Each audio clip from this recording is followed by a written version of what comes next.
I had just finished folding the last of the baby's onesies when I heard him cooing from the nursery. Soft, hiccupy little sounds, the kind that make your heart forget everything else. I walked in quietly, careful not to startle anyone.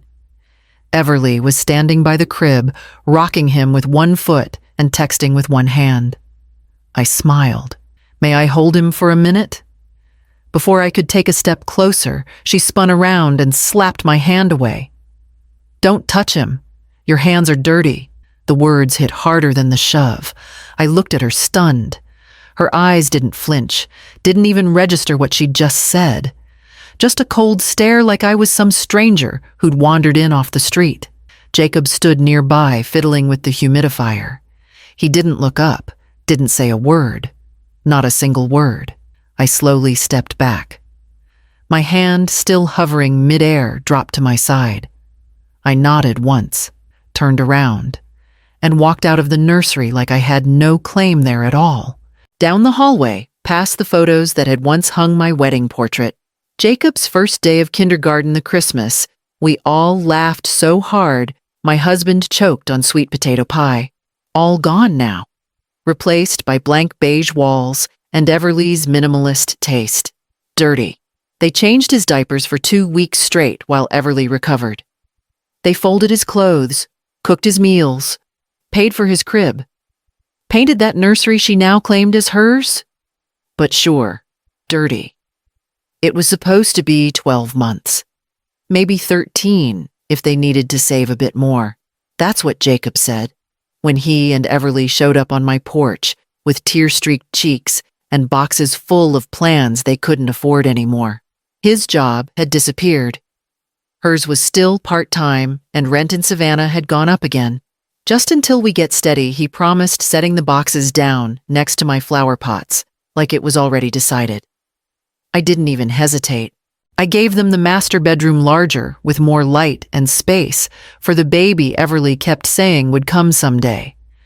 I moved my things into the smaller room, donated half my clothes to make space in the closet. When the bills started piling, I paid them. Quietly, automatically, like a reflex. Now coffee is the only thing I keep for myself. I brew it early before they wake up and sit out on the porch while the sun rises over the cracked driveway. This morning, though, I lingered in the hallway too long.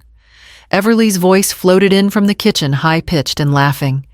She still folds the towels like it's her job, she told someone on speaker. Then Jacob's voice light, amused. She's basically our live-in helper. I didn't move, didn't breathe. Live-in helper. That's what I had become. Not mother, not grandma, not the woman who taught him how to ride a bike or stitched his graduation gown when the zipper broke. I stepped back quiet as a breeze. I needed to think, to plan, because the next time someone laughed about me in my own house, I didn't want to be there to hear it. Naomi hadn't visited in almost 7 months. Not because she didn't care, she called every week, left voicemails, sent cards on the holidays. I was the one who kept saying, maybe next time. It's a little chaotic right now. And it was. Everly didn't like guests unless they were hers. She said it disrupted the baby's rhythm. But when Naomi texted, she was in town for just a day, I didn't have the heart to say no again. I made a fresh pot of coffee, swept the floor twice, and met her outside before she had a chance to ring the bell. We entered through the side door. Quieter that way. Easier. She followed me through the narrow laundry room and into what I now called my space, the converted garage with a twin mattress, a wire shelf, and a folding table that doubled as a desk and dinner tray. Naomi stopped cold. Wait, is this where you sleep? I nodded. It's fine. It stays warm enough. Her eyes scanned the corners. The cracked space heater, the draft under the garage door, the single plate by the sink still clean, because I hadn't used it last night. I didn't feel hungry after hearing Jacob call me their helper. Naomi pulled out her phone. What are you doing? I asked. I need you to see what I'm seeing, she said, voice tight. She took photos of the mattress, the shelf, even the bent spoon I used to stir coffee. This isn't temporary, Mars. This is survival, and it's not yours to carry. I waved her off and reached for the coffee pot. They're just overwhelmed. He's working again. The babies knew. It's not like they're malicious. Naomi took the mug from my hand and set it down. Marcenia, they've built a life using you as scaffolding, and now they won't even let you in the main house. I didn't reply, just picked up the mug and took a sip, staring out at the half-frosted window.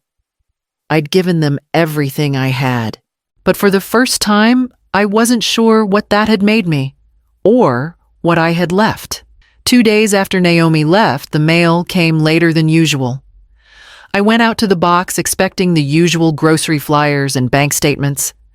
Mixed in was a thick, cream-colored envelope addressed to Everly, but printed with my name beneath hers, like a hyphen that shouldn't exist. I almost left it on the kitchen counter the way I always did, but something about the weight of it made me pause. Back in the garage, I sat on my mattress and slid it open with my thumb. Inside were pre-approval forms and mortgage documents, our address, my property description, but Everly's handwriting filling in the blanks. My signature, crooked wrong, was scrawled across a consent form I had never seen. The date stamped on the corner was only a week old. I felt my heart hammering, but my hands were steady. I pulled out my laptop, went to the county's online records. It didn't take long to find her attempt a half-finished application to add a secondary owner to the deed.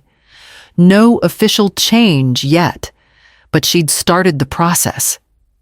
Quietly, methodically. For a moment, I couldn't breathe.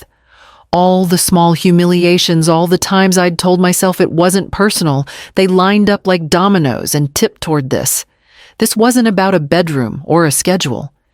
This was about my house. I printed every page one by one and slipped them into a folder. Then I opened my old file drawer under the desk, the one still labeled in my husband's handwriting. Insurance. Taxes. Deed. I slid the new folder in and wrote 3 words on the tab, just in case. When I closed the drawer, the sound echoed louder than it should have. I sat there staring at the metal handle, feeling something shift inside me. I didn't tell Jacob. I didn't confront Everly. Not yet. I needed to know how deep this went before I moved. That night, long after the house went quiet, I brewed another pot of coffee and began making a list of everything I'd overlooked, everything she might already have touched, and everything I still had left to protect. The first thing I noticed was the color. The nursery walls had been painted a soft green when Jacob was born, his father's idea to match the willow trees behind the house. But now they were beige, blank, cold, and spotless, like someone had erased every trace of warmth and called it modern. I stood in the doorway unnoticed as Everly taped up minimalist animal prints, gray elephants and white owls. The rocking chair I had used when Jacob was a baby was gone, replaced by something sleek and sharp-edged. I didn't ask where it had gone. I already knew the answer. Down the hallway, more things vanished quietly. The family photo wall, years of birthdays, camping trips, and holiday dinners, had been replaced with abstract canvas prints. My husband's army portrait gone. My college graduation picture gone. Even the one of Jacob holding his first library card, grinning with a missing tooth, gone. I found my wedding quilt 2 days later, folded inside the laundry bin in the garage, stained with baby wipes, balled up onesies, and a half-used bottle of formula. I picked it up, brushed it off, and ran my hand over the stitching. My mother had sewn it for me the night before my wedding, 37 years ago. It smelled like storage now. That night, I waited until Jacob was alone in the kitchen and asked softly, "Did you repaint the nursery?" He didn't look up from his plate. Everly thought the green was dated. I tried again. And the photos. She wanted a cleaner look. More neutral. I nodded slowly. And the quilt. He glanced up uncomfortable. Mom. It's her home too now. She needs to feel comfortable. I opened my mouth to reply, then stopped. I looked around at the kitchen, the new fixtures, the stripped shelves, the empty space where my spice rack used to hang. So did I thought. So did I. I didn't argue. I just carried the quilt back to the garage, folded it carefully, and placed it in the top drawer beneath the mortgage folder. Then I sat down and wrote a new word in my notebook. Transition. Naomi showed up on a Thursday morning with a paper bag in her arms and the same worried crease between her eyebrows. She didn't wait for an invitation, just walked straight through the side door into my garage space and set the bag on the folding table. Blueberry, she said. Still your favorite. I poured us both coffee and slid a mug across to her. She didn't touch it right away. Her eyes scanned the room like she was taking inventory, the same way she had during her last visit. You still have the deed right? She asked quietly. I nodded. Safety deposit box. Same bank we've always used. Untouched. Her shoulders eased a little. Good. Don't let it out of your hands. I broke a muffin in half but didn't eat. The word transition from my notebook stared up at me from the table, heavy as a verdict. I'm not sure what to do, Naomi. Every time I think it can't go further, it does. Naomi reached for my hand. Then stop waiting for it to stop. Make it stop. Her words sat between us, stronger than the coffee. For a moment, I saw my younger self reflected in her eyes. The woman who'd paid off a mortgage, raised a son alone after a car accident took her husband, and kept the house standing on one librarian's salary. I had forgotten that woman existed. After Naomi left, I stood at the window, staring at the faint outline of the oak tree in the yard. Then I went to the corner of the room, opened my old address book, and found the number I hadn't dialed in over a decade, my late husband's attorney, Robert Martin. He answered on the second ring. Marcenia Rhodes. His voice hadn't changed. It's been a long time. I took a breath. I just have some questions, I said, but my voice came out steadier than it had in years. Tell me everything, he replied. And so I did. While outside the window, Everly's car pulled into the driveway and Jacob's laughter floated faintly from the kitchen. I printed it late at night after the house had gone still. Just one sheet of paper. No legal jargon, no emotional pleas. Just the facts. The kind of facts people stop respecting when you deliver them with softness. Notice to vacate 30 days. I signed it, dated it, folded it neatly, and placed it on the kitchen table dead center, right between Everly's imported salt grinder and Jacob's half-finished protein shake. No note, no explanation, just the line they crossed and the one I was finally drawing.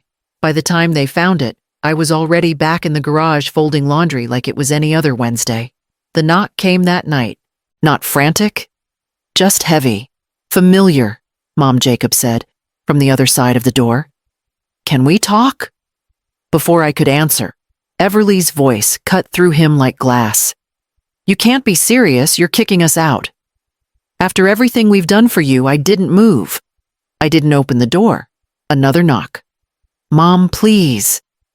Then the door handle jiggled like they expected it to still belong to them. It didn't. I knew you'd pull something like this, Everly snapped. God, you're just bitter. You want everyone to owe you forever. I sat quietly on the edge of my bed, listening, not shaking, not afraid. Eventually, the house went quiet. I stood, walked to the front door, and opened it. The night was cool. The porch light flickered on with a click I had always loved, simple, steady, dependable. I sat on the wicker chair I'd bought 20 years ago at a garage sale and poured myself a cup of coffee. From inside, I could still hear movement, whispers, pacing. But out here, the stars were clear, and for the first time in years, I didn't feel like a guest in my own home. The folder marked "just in case" was now resting in my bag by the front door along with copies for the attorney. And the next morning, I would deliver the originals to the county office before breakfast. The call came 3 days later. Everly's voice clipped and furious. "You really think you can pull this? I have rights too, you know." But the county office didn't agree. Especially not after the forged signature surfaced. Robert called me that same afternoon, his voice calm, but with the sharp edge of a man who'd seen this play out too many times. They flagged the documents. "There's going to be an inquiry into the attempted filing. It's not criminal yet, but it's close." By the end of the week, Everly was gone. Not with a bang, not with a fight, just with a car full of boxes, and her father's voice on speaker saying, "We'll figure it out." She didn't look at me when she left. She didn't look at Jacob either. Jacob stayed. He didn't ask if he could. He didn't say thank you. He just stood in the doorway of my room that evening, holding a trash bag full of his clothes, and nodded once. "I'll move into the spare room," he said. I nodded back. I cooked that night, first time in weeks.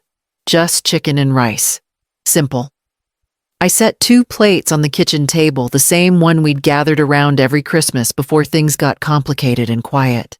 He sat across from me, still in his work clothes, his shoulders hunched like a boy about to be scolded.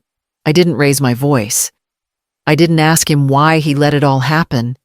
He didn't apologize, not out loud, but his hands trembled slightly as he reached for the salt. And when he passed me the bread, he held on a second too long. We ate in silence, not because there was nothing to say, but because neither of us knew where to start. After he went to bed, I washed the dishes and dried them by hand like I used to. Then I pulled out a clean set of sheets and started making up the guest room, the one that used to be his long before we both forgot how to speak to each other. The seasons turned like they always do, quietly, without asking permission. Spring came early that year. The porch smelled like fresh rain and cut grass, and for the first time in a long time, the house felt still in a good way. Jacob had been careful. He never asked to talk about Everly. He didn't ask me to forgive her. He just stayed. He paid rent without being told, fixed the leaky faucet in the laundry room, repainted the nursery back to green all on his own, though no one had moved back in. We spoke in small ways. He'd leave my favorite coffee creamer on the counter. I'd fold his work shirts without comment. Nothing dramatic. Just quiet repairs. And then one morning, I heard the screen door creak open behind me. I was sitting on the porch, as always, coffee in hand. I didn't turn around. "He took his first real step today," Jacob said. "Figured you should see the second." I looked over. He was standing at the edge of the porch steps, holding his son under the arms. The boy wriggled with impatience, legs kicking like he already knew what they were for. Jacob set him down gently. The baby wobbled, blinked at me, and took one uncertain step forward, then another. 2 steps. 3. Straight into my open arms. No one said, "Don't touch him." No one pulled him back. I scooped him up warm and heavier than I remembered, and pressed my face into the soft crease of his neck. He laughed. A quick, startled sound that made something crack wide open in my chest. When I looked up, Jacob was standing with his hands in his pockets. His eyes glistened, but his voice stayed even. "I'm sorry," he said, "for all of it." I nodded. Then after a moment, I reached out with my free arm. He came and sat beside me, shoulder to shoulder. We didn't speak again. There wasn't a speech left to give.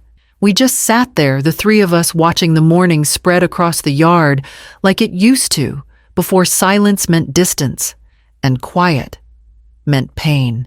It didn't happen all at once. There was no grand announcement, no big moment where everything was magically repaired. But slowly, piece by piece, the house began to feel like mine again. I painted the nursery myself one weekend, took down the animal prints, and chose a soft blue-gray that calmed the room. turned it into a guest space with a modest bed and a reading lamp. The kind of room that waits, not demands.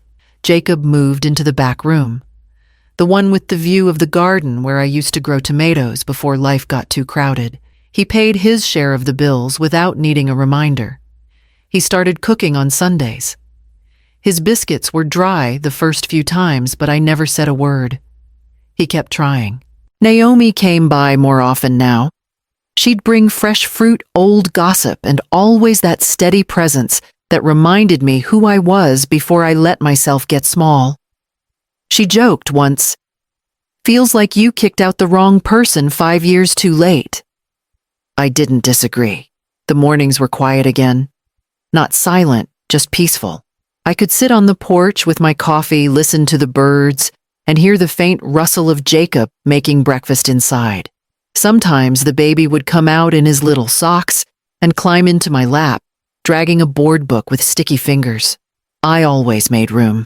One afternoon, while organizing old papers, I pulled out the deed from the safety deposit envelope. It was untouched. Still mine, but I added something this time. A short note, handwritten, tucked into the folder and clipped with a paperclip, to be transferred to Jacob's son once he is old enough to understand respect, not before. I sealed it again, placed it back in the envelope, and locked it away. This house has seen joy loss, betrayal, and rebuilding, and now it holds something new: boundaries. The rules are simple now. Kindness is required, respect is earned, and nothing is taken without being offered.